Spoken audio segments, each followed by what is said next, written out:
Question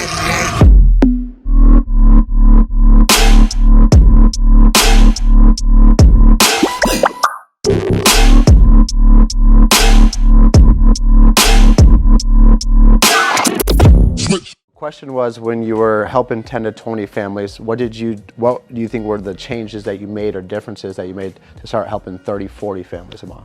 Run a full schedule and buy more leads. And being honest with your schedule. I think that's a lot of times too, is people, it's that honesty question. Like, I'm working, I'm putting in 40 hours. Like, you're saying that because that's the American narrative, that we need to work 40 hours when we're full time. But like, realistically, if you take a running log, like, how many hours are you putting towards this business? Don't count windshield time. Don't count scrolling through Facebook as recruiting. Like, be honest with yourself. But as far as like protecting families, for myself, it was just consistently investing in the leads. Instead of trying to squeeze one lead order for a week and a half, it was putting in a lead order every single dial day. And then that gave me an inventory of people to continuously call, and not being afraid to invest, and understanding at the beginning, I'm paying for practice.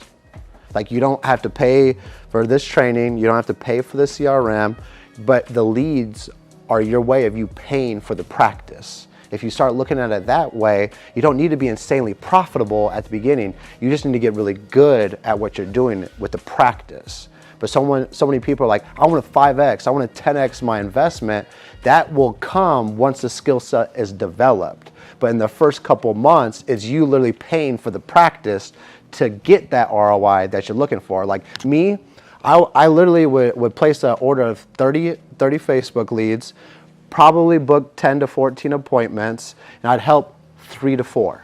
And those are realistically my numbers. And I was breaking even, or the weeks I got a little bit more, I'm like, woo, I made some money this week.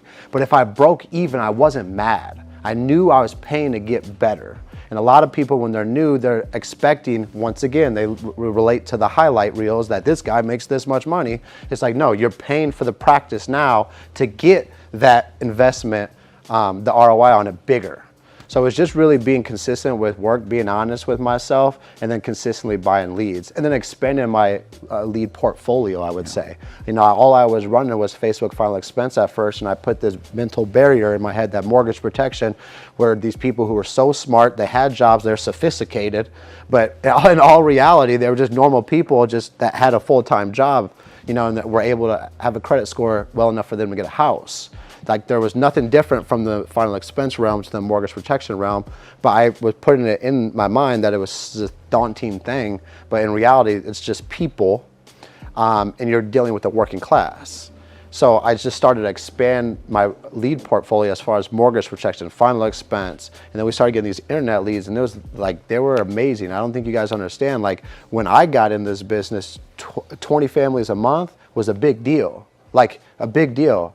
I don't know if you guys ever seen it, but Andrew Taylor used to wear a 20K hat, and that was like a big deal. Now with these internet leads, it's 40 families a month. That is the new norm, but it didn't get to there without the internet leads. So like, it's been the secret sauce for us, is we got another lead type added to our portfolio, and now people are winning at a high level.